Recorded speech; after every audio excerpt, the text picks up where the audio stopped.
అందరూ ఉన్నప్పుడు మీకెందుకు మీరింత పోరాటం చేసి విమర్శిస్తారు? గవర్నమెంట్ చూసుకుంటది, మీకేమో అవసరం? తప్పు చేస్తే నేను గవర్నమెంట్ శిక్షిస్తుంది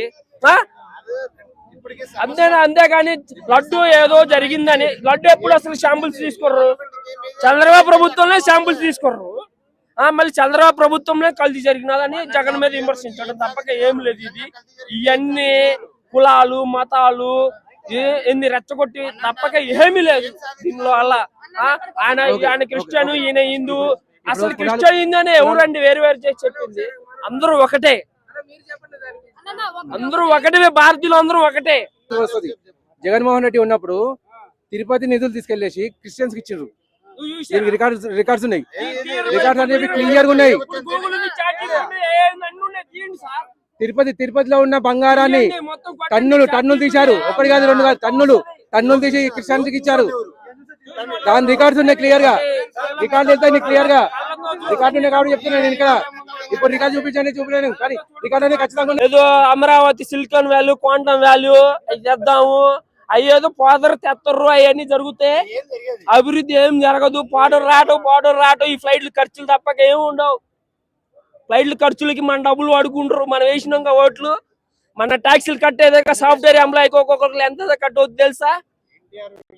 ఏంది సాఫ్ట్వేర్ ఎంప్లాయీకి ఒక్కొక్కరికి ఎంత కట్టవుద్ది తెలుసా? అవన్నీ గవర్నమెంట్కి పోతే వాళ్ళు ఎంజాయ్ చేస్తారు, మొత్తం చేస్తారు. ఎవరు వాడుకుంటారు? ఇప్పుడున్న అధికారం ఎక్కడ? ఎవరు? ఏపీలో ఇలా అధికారం ఎవరుతుందన్నా? అంటే వాళ్ళ ప్రభుత్వం ఉన్నప్పుడు కింద ఏదైతే ప్రజలు ట్రాఫిక్ లో ఉంటే కింద ట్రాఫిక్ లో పెట్టి ప్రజల్ని పైన హెలికాప్టర్ ఎట్లా వెళ్తున్నాయి? అది నీ దగ్గర ఉంటాయి, నా దగ్గర చెల్లేదు, నీ దగ్గర ఉంది.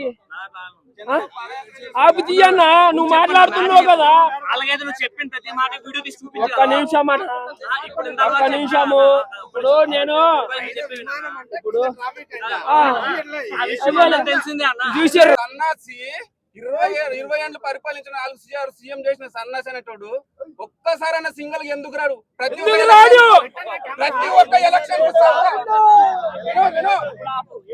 ప్రతి ఒక్క ఎలక్షన్ సంఖ్య ఎందుకు నాపుతాడు? ప్రతి ఒక్క ఎలక్షన్ 45 సంవత్సరాలు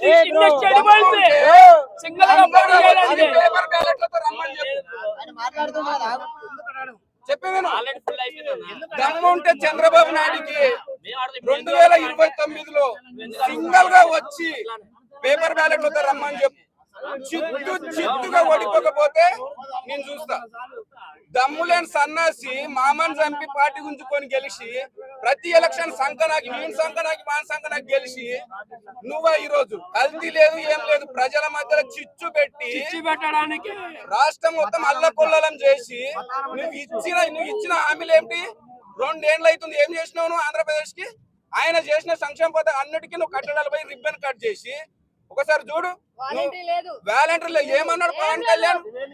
జంతు కొవ్వు కలిసింది, పంది కొవ్వు కలిసింది, చేపల కొవ్వు కలిసింది అని చెప్పిన ఈ సన్నాసి కూడా ఈ రోజు ప్రెస్ మీట్ పెట్టి సిబిఐ సిట్ ఏమని చెప్పింది?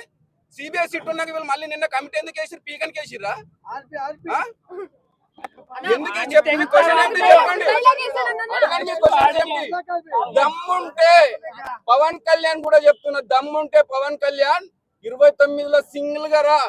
నీకు దమ్ము లేకపోతే పార్టీ మూసుకొని వెళ్ళిపో. పార్టీ ఎందుకు పెట్టినావు నువ్వు?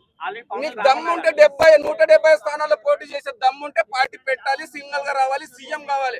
15 ఏళ్ళు ఆయన సీఎం ఉంటే చాలని సంకనాకడానికి ఎందుకు పెట్టిన పార్టీ? జగన్మోహన్ రెడ్డి పార్టీ పెట్టకంటే ముందే నువ్వు పార్టీ పెట్టినావు. మరి జగన్మోహన్ రెడ్డి సింగిల్ గా ఎందుకు వస్తున్నాడు? నువ్వు సంఖ ఎందుకు నవ్వుతున్నావు? ఇంకా పక్కలేదు. సింగిల్ గా రాకపోతే పార్టీ ఎందుకు పెట్టాలి సంకనాకానికి? చంద్రబాబు నాయుడుకు రాజారెడ్డి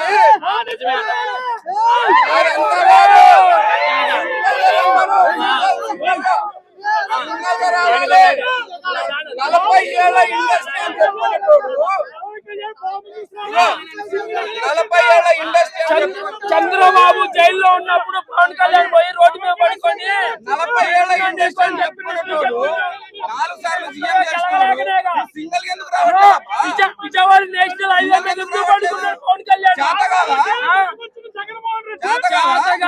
కలిసిండు కళ్ళతోటి ఏది చూడలేవు స్వామి. నువ్వు జగన్మోహన్ రెడ్డి చూడలేవు కళ్ళతోటి. జగన్మోహన్ రెడ్డి కర్ణాటకలో దాక్కుంటున్నాడు, ఇక్కడ ఆంధ్రప్రదేశ్ లో జగన్మోహన్ రెడ్డి చూడలేదు. అది చనిపోయినా అనుకుంటావు జగన్మోహన్ రెడ్డి? నేను కలిసా అదే చెప్తున్నా, మొన్న ఎప్పుడు కలిసినావు, ఇప్పుడు చనిపోయాడు. మొన్న తాడేపల్లి నమ్ముతావా? కలిసా గుండ్రు వస్తే నిజాలు అనేది ఎప్పుడైనా నిజాలు ఉంటాయి.